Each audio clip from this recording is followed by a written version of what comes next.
আজকে জানো তো আমাদের দীঘায় প্রথম দিন। আর বিশ্বাস করো প্রথম দিন আমাদের ভীষণ মজা হয়েছে। বিশেষ করে আমার ছেলে মেয়ে তো খুবই মজা করেছে। ওদের তো সমুদ্রের ধার থেকে আসতে ইচ্ছাই করছিল না, বলছে আরেকটুখানি থাকি। কিন্তু বেশিক্ষণ থাকলে তো হবে না, আমাদের তো রুমেও যেতে হবে। তো সারাদিন ঘোরাঘুরি পর আমরা এখন ডিনার করতে চলে এসেছি। ছেলে মেয়ে বলে আমরা ভাত খাবো না, আমরা ধোসা খাবো। তো ওদের ইচ্ছা মতো ধোসা ওদেরকে অর্ডার করে দেওয়া হয়েছে।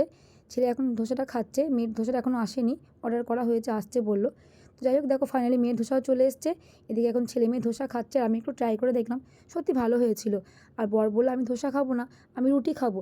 তাই বর নিয়ে নিয়েছে রুটি, আর এখানে আছে তোমার তড়কা। পরে অবশ্য লাচা পরোটাও বর দিয়েছিল। বরের একটা বন্ধু গিয়েছিল গাড়ি চালিয়ে নিয়ে, কিন্তু গাড়িটা কিন্তু বরের বন্ধুর না, গাড়িটা চালিয়ে নিয়ে গেছিলো, যে তোমার বর ড্রাইভ করতে পারে না তার জন্য।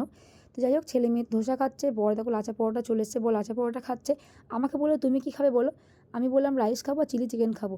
যদিও আমি একা খাবো না, ছেলে মেয়ে সবাই ভাগ করেই খাবো। তো আমারটা এখনও আসেনি। তো ফাইনালি দেখো আমারটাও অর্ডার চলে এসছে, রাইস আর চিলি চিকেন। তখন আমি সবাই মিলে আমরা ভাগ করে খাবো। আর রান্নাগুলো কিন্তু ভালোই হয়েছিলো, মিথ্যা কথা বলবো না। তো চলো এখন সবাই মিলেমিশে খেয়ে নিই, এরপর আমরা সোজা রুমে যাব, কারণ সারাদিন অনেক ঘোরাঘুরি হয়েছে আর ভালো লাগছে না, কারণ ছেলে মেয়েকে তো ঘুম পাড়াতে হবে। তো চলো টাটা।